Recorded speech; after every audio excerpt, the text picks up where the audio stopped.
Good morning, Mr. Chairman, Sri S.N. Agarwal, Mr. Ramchandra Gowda, Deputy Chairman, State Planning Board, Government of Karnataka, Mr. Robert Stoll, our Chief Guest from United States. He is the Commissioner Patent US.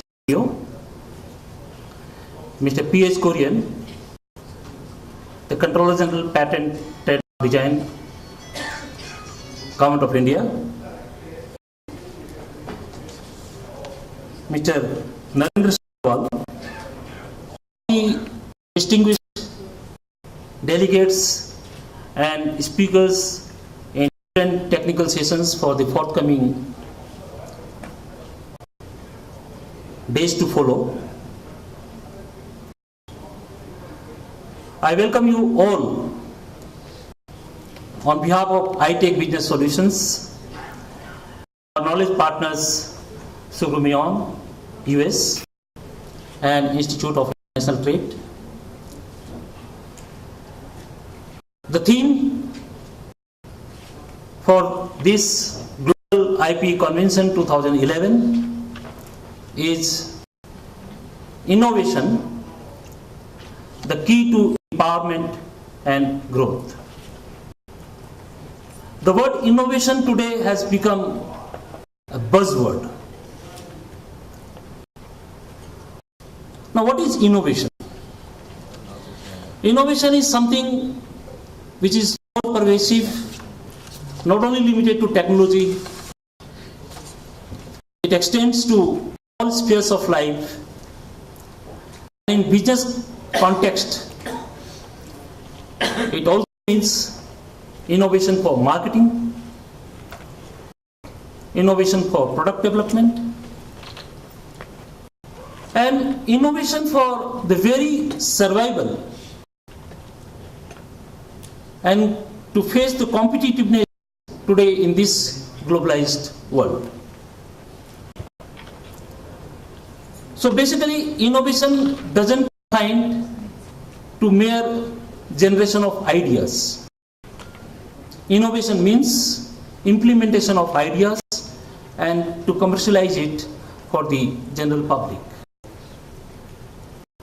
And therefore, we have selected this innovation as the main driver of today's global economy. Today, the world is at a crossroad. The Western world, which was in deep economic crisis 2 years ago, is now on the path of recovery. President Obama has accepted the challenge that in coming years, if United States want to remain the leader of the global economy, it has to adapt to the changes and the challenges and the threats which are emerging as per the natural process.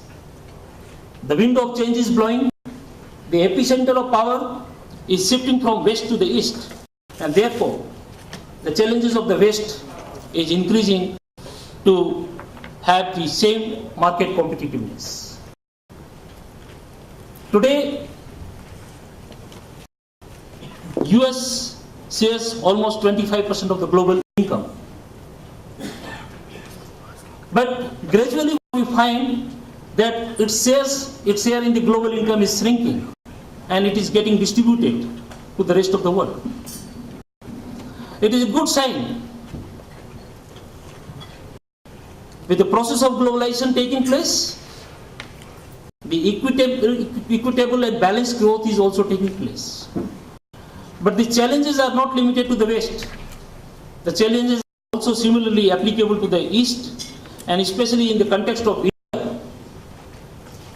If you hear the recent speeches of any of our policy makers and the leaders, including Dr. Manmohan Singh, Singh Ahluwalia,